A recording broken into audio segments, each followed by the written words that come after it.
Before we start tonight's story, I'd love to know, where are you listening from? Drop a comment below, and if you're enjoying the stories, make sure to like and subscribe. It was 11:45 p.m., and Walmart's fluorescent lights buzzed softly against the silence of the nearly deserted store. The aisles were unnervingly still, save for the occasional squeak of a cartwheel or the low hum of a late-night shopper's murmuring thoughts. Emma, a college student working the graveyard shift, leaned against the customer service desk, yawning. She hated working late, but needed the paycheck. Tonight seemed like just another uneventful shift, until it wasn't. At exactly midnight, the intercom crackled to life. Emma barely noticed at first. She was accustomed to the routine store announcements. But this wasn't the usual pre-recorded message or a coworker's bored tone reminding shoppers of closing time. This voice was different, low, distorted, and dripping with malice. "Attention, shoppers," it growled, sending a chill down Emma's spine. "You're not alone." Emma froze, her hand tightening around the edge of the counter. She glanced around, expecting to see her manager, Mike, grinning from the corner, playing a prank. But the store was eerily empty. The voice continued, its tone almost mocking. To the one hiding in aisle 5, it said, "We see you." Her heart thudded painfully in her chest. She turned her gaze toward the security monitors mounted on the wall, her fingers trembling as she flipped through the camera feeds. Aisle 5 appeared empty, just rows of neatly stocked cereal boxes. But the voice had been specific. Emma reached for the store phone to call Mike. Before she could dial, the intercom interrupted again. To the employee at the service desk, it hissed, "Stop looking for help. No one is coming." Emma's breath caught in her throat. The store phone fell from her hands, clattering against the desk. This wasn't a prank. It couldn't be. Her legs felt rooted to the spot as the voice continued, now quieter, but somehow even more menacing. "The doors are locked. The lights won't save you. And you're next." She bolted from the desk, her sneakers squeaking against the polished floor as she ran toward the break room. Her co-workers, Jamie and Rosa, had to be somewhere inside. She burst through the door, slamming it shut behind her. The break room was empty. Her chest heaved as she struggled to calm her breathing. The fluorescent light above her flickered, casting unsettling shadows on the walls. She grabbed her phone from her pocket and dialed Jamie's number. No answer. She tried Rosa next, but the call didn't even ring. Instead, she heard static and then the same voice from the intercom. "You can't hide, Emma." She dropped her phone in horror, the screen shattering as it hit the tile floor. How did it know her name? Emma's mind raced for answers, but none came. Panic clawed at her chest as she pressed her back against the wall, scanning the room for anything she could use as a weapon. A fire extinguisher hung by the door. She grabbed it, her hands trembling as she gripped the cold metal. Suddenly, the store's power flickered, and the break room was plunged into darkness. The hum of the lights died, leaving an oppressive silence in its wake. Emma's breathing was the only sound, shallow and rapid as she tried to steady herself. The door creaked open, and her heart stopped. "Jamie? Rosa?" she whispered, her voice shaking. No answer, just the sound of footsteps, slow and deliberate, echoing in the hallway. Whoever, or whatever, was out there wasn't in a hurry. They wanted her to know they were coming. Emma clutched the fire extinguisher tightly, inching toward the door. Her pulse roared in her ears as she peeked into the hallway. The emergency lights cast a dim, red glow, painting the aisles in an ominous hue. She saw no one, but the footsteps continued, growing louder. Closer. The intercom crackled again, and the voice returned, now laughing softly. Come out wherever you are." Emma bolted down the hallway, her panic overriding any sense of caution. She darted past aisles, the red glow warping the once familiar store into a maze of shadows. She could hear the footsteps behind her now, faster and heavier, as if whoever was chasing her had finally decided to give pursuit. She turned a corner and skidded to a stop. The cereal aisle loomed ahead, just as empty as the security feed had shown. But something felt wrong. The air was heavy, suffocating, and the rows of boxes seemed to close in around her. She took a step forward, then froze. A figure stood at the end of the aisle. It was tall, impossibly thin and cloaked in darkness. Its face was obscured, but she could feel its gaze burning into her. It didn't move, didn't speak. It just stood there, blocking her escape. "Who are you?" she choked out, her voice barely audible. The figure tilted its head, as if amused. Then, without warning, it lunged. Emma screamed and turned to run, her shoes slipping on the floor as she scrambled to get away. She didn't look back, didn't dare. Her only thought was to get out. But the voice on the intercom laughed again, louder this time, echoing through the aisles. "There's no escape, Emma. We've been waiting for you." She burst into the electronics section, her eyes darting around for something, anything, to defend herself. The TV screens flickered to life, displaying static. Then, one by one, they showed her own face, terrified and disheveled. The same voice spoke, but this time, it came from every screen. "Smile for the cameras." Emma's legs gave out, and she collapsed to the floor, her sobs echoing in the empty store. She didn't know what was happening, didn't understand how or why. All she knew was that she was trapped, and no one was coming to save her. The lights flickered again, and the figure reappeared, closer this time. Its shadow loomed over her as it reached out a long, clawed hand. Emma's scream was cut short as the store was plunged into complete darkness. When the morning shift arrived, they found the store in perfect condition. No signs of struggle, no evidence of anything unusual. Emma was gone, her belongings left behind at the service desk. The security footage showed her working, pacing nervously, and then nothing. The cameras had gone dark at midnight, and when they came back online, she was nowhere to be seen. The only clue was a single message left on the intercom system, recorded at exactly 12:01 a.m. The voice was unmistakably Emma's, trembling and filled with terror. "Help me, they're still here." It was a slow Tuesday evening at Walmart, the kind where time seemed to stretch indefinitely. Natalie, a single mom working the closing shift, had just finished organizing the shelves in the home goods section. The store's usual buzz had faded into an eerie stillness as the clock ticked toward 11 p.m. There were only a handful of customers left, their footsteps echoing faintly in the cavernous space. Natalie was about to head to the break room when she spotted a man standing at the end of the aisle. He was wearing the standard Walmart uniform, blue vest, name tag, khakis. His head was slightly bowed, and he appeared to be inspecting the cans of paint on display. She didn't recognize him, which was odd. Natalie had worked here for years and knew every employee by name. "Hey there," she called out, forcing a polite smile. "Are you new? I don't think we've met." The man didn't respond. Instead, he turned his head slightly, as if acknowledging her presence, but choosing not to engage. His movements were stiff, almost mechanical, and something about the way he stood made her uneasy. She glanced at his name tag. The name read Daniel. "Well, welcome aboard, Daniel," she said, her voice faltering slightly. "Let me know if you need help with anything." He didn't say a word. Instead, he walked down the aisle, his footsteps unervingly silent. Natalie's unease deepened as she watched him disappear around the corner. Shaking off the strange encounter, she made her way to the employee lounge, hoping to grab a quick coffee before finishing her shift.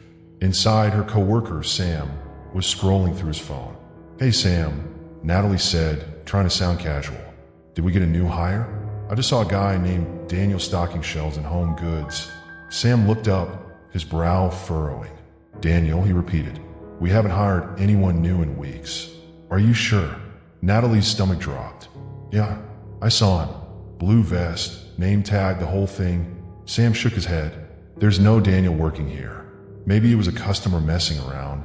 Natalie wanted to believe that, but something about the man's demeanor felt off. She decided to let it go and return to her duties, but the unsettling feeling lingered. As the night wore on, Natalie's nerves were on edge. Every time she turned a corner or entered a new aisle, she half expected to see Daniel standing there, silent and still. At 11:30 p.m., she found herself back in home goods, straightening a display of picture frames. That's when she saw him again. Daniel stood at the far end of the aisle, facing away from her. This time his posture was different. His head was tilted at an unnatural angle, and his arms hung limply at his sides. Natalie's heart pounded in her chest as she called out to him. "Daniel," she said, her voice trembling. "Are you okay?" Slowly, he turned to face her. Natalie's breath caught in her throat. His eyes were wrong. They were cloudy and dull, as if they belonged to a corpse. His mouth stretched into a grotesque grin, too wide to be human. "You shouldn't be here," he said, his voice low and distorted, like it was coming from a broken speaker. Natalie stumbled backward, her hands fumbling for her walkie-talkie. She pressed the button frantically. Sam, are you there?" Static crackled in response, followed by a faint, garbled voice. "Leave now." Her heart raced as Daniel began to walk toward her, his movements jerky and unnatural. She turned and ran, her sneakers squeaking against the tile floor. Behind her, she could hear the faint echo of his footsteps, slow and deliberate, as if he knew there was no escape.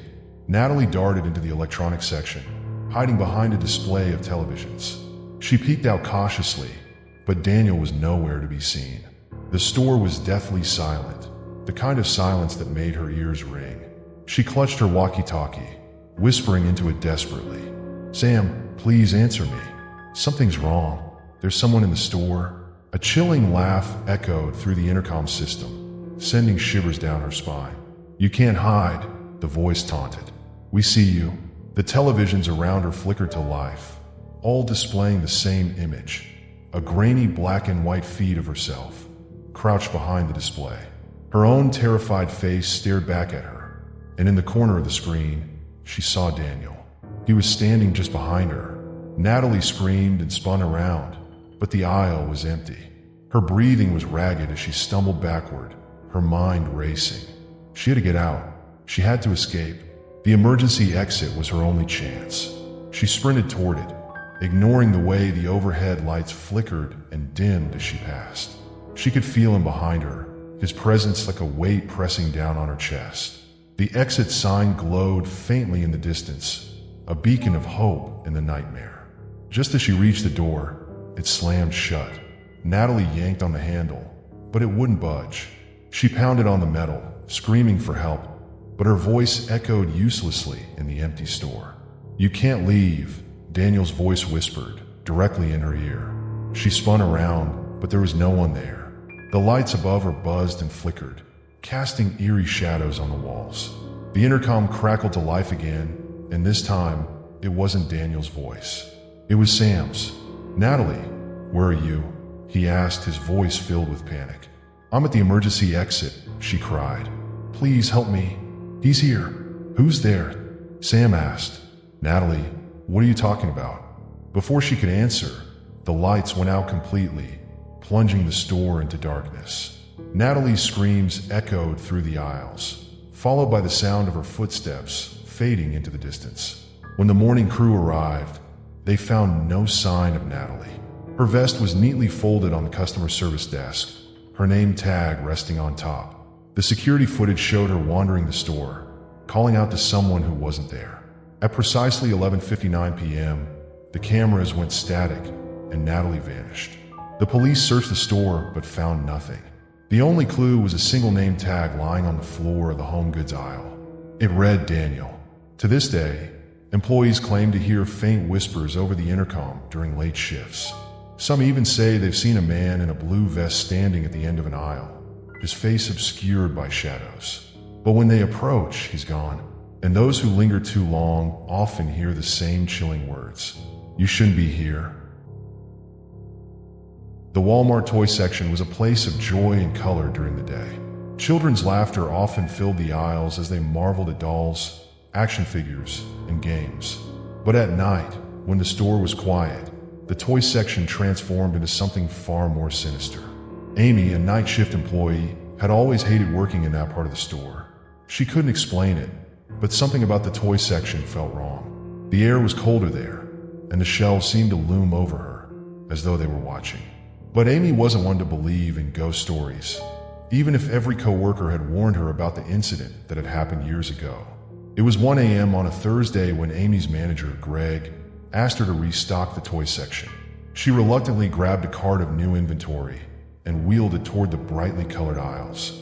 As she approached, she noticed how eerily quiet the area was. Even the faint hum of the store's fluorescent lights seemed to fade. Just a quick job, she muttered to herself.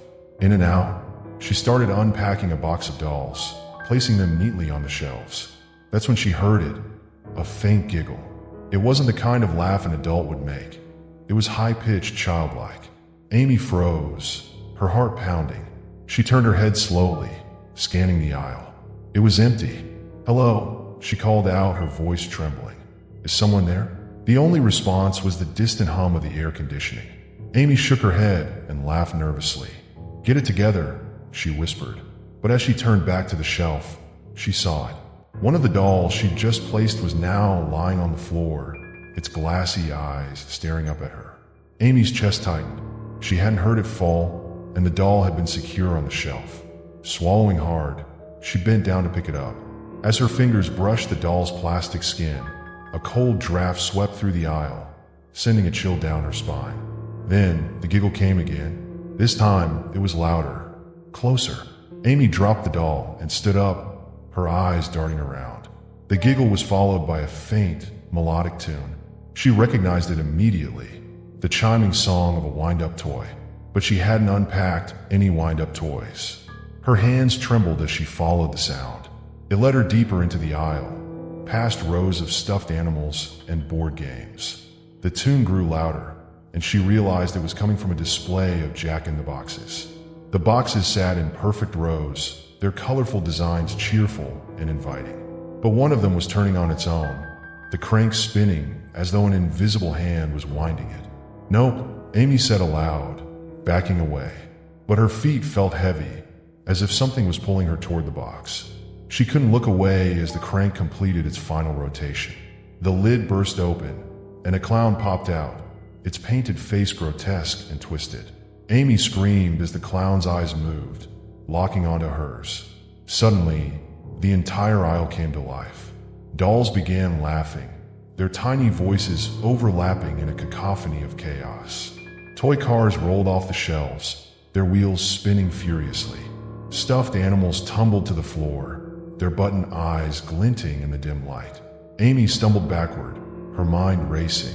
This couldn't be real. "Stop it," she yelled, her voice cracking. "Who's doing this?" A deep, guttural laugh echoed through the aisle, silencing the toys. The air grew heavier, and Amy felt an overwhelming sense of dread. She turned to run, but stopped dead in her tracks. Standing at the end of the aisle was a little girl. She couldn't have been more than 6 years old, dressed in an old-fashioned white dress. Her hair was neatly braided, and she held a teddy bear in one hand. "Are you lost?" Amy asked, her voice shaking. The girl didn't answer. She just stared at Amy, her expression blank. Then, she raised her free hand and pointed to something behind her. Amy turned slowly, and her blood ran cold. A figure loomed at the other end of the aisle, shrouded in darkness. It was tall and shadowy, its form shifting like smoke. Red eyes glowed from its face, piercing through the gloom. Amy couldn't move, couldn't breathe. The figure took a step forward, its presence radiating pure malice. The little girl giggled, breaking the silence. Amy whipped her head around, but the child was gone. The toys were silent again, their eyes lifeless and dull. But the shadow figure was still there, advancing toward her with slow, deliberate movements. Finally snapping out of her paralysis, Amy bolted. She sprinted down the aisle, her shoes slipping on the tile floor. She could hear the faint sound of footsteps behind her, heavy and deliberate. The toy section seemed endless, the exit always just out of reach. When she burst into the main part of the store, the lights flickered violently. She spotted Greg at the front desk and ran to him, tears streaming down her face. "There's something in the toy section," she cried. "We have to get out of here." Greg looked at her with concern. "Amy, calm down. What are you talking about?" "There's a man or a thing and a little girl." The toys were moving, and she trailed off, realizing how insane she sounded. Greg frowned. "Amy, there's no one else in the store. I just checked the cameras." "Check again," she insisted. "Please." He sighed and led her to the security office. Together, they reviewed the footage from the toy section. At first, everything seemed normal. Then, they saw Amy entering the aisle. She was talking to herself, her gestures frantic. But there was no little girl, no shadowy figure, just Amy, screaming and running from nothing. "You need to go home and get some rest," Greg said gently. "Maybe take a few days off." Amy nodded numbly, but she couldn't shake the feeling that what she'd seen was real. As she left the store, she glanced back at the toy section. For a split second, she thought she saw the little girl standing there, holding her teddy bear. The girl smiled and waved. Amy never returned to work at Walmart, but the night shift employees who replaced her often reported strange occurrences in the toy section. Laughter echoing in empty aisles, toys appearing in places they didn't belong, and on a rare occasion, the faint sound of a wind-up jack-in-the-box playing its haunting tune. Amy's nights were no longer peaceful. The events in the toy section haunted her dreams, where she would find herself trapped in endless aisles with laughing dolls and shadowy figures. Even during the day, she felt an invisible weight pressing on her chest, as though the entity from the store had followed her home. Her friends and family grew concerned, urging her to seek help, but Amy knew the truth. Some places hold on to the darkness, and it doesn't let go. Months later, Walmart shut down for renovations. Rumors swirled among employees about why the store was closing, but Amy knew better. The toy section was sealed off permanently, its shelves dismantled and replaced. Yet, stories persisted of eerie phenomena occurring in the newly renovated sections, leaving a chilling reminder that some things can never truly be buried. Back in her small apartment, Amy tried to start fresh. But late at night, as she lay in bed, she often heard faint giggles echoing from the corners of her room. The laughter was always followed by a soft, melodic tune, the unmistakable sound of a wind-up toy.